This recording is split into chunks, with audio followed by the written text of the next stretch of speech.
Pemerintah Kabupaten Bangli menghimbau masyarakat yang berada di wilayahnya saat ini masih mengalami hujan agar menampung air hujan di bak-bak penampungan. Tujuannya untuk mengantisipasi kekurangan persediaan air yang bersih saat musim kemarau.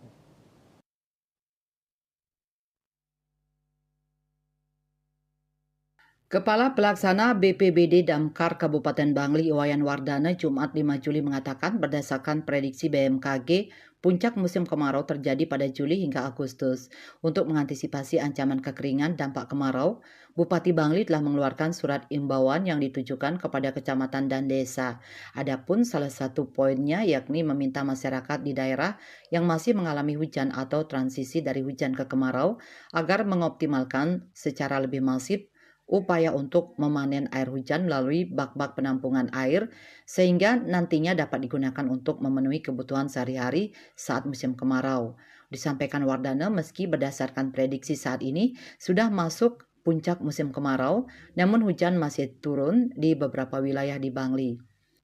Wilayah yang sudah jarang turun hujan seperti di Kintamani. Sementara itu aktivitas menampung air hujan sudah jadi kebiasaan warga di sejumlah wilayah di Bangli. Seperti warga di Banjar Belok, Desa Yangapi, Tembuku. Kadus Belok Iwayan Wilantara mengatakan Banjarnya belum terjangkau layanan air bersih dari PDAM. Untuk memenuhi kebutuhan sehari-hari selama ini, sebagian besar warganya mengandalkan air hujan yang ditampung dalam bak penampungan. Kalau persediaan air sudah menipis, warga biasanya akan membeli air tangki.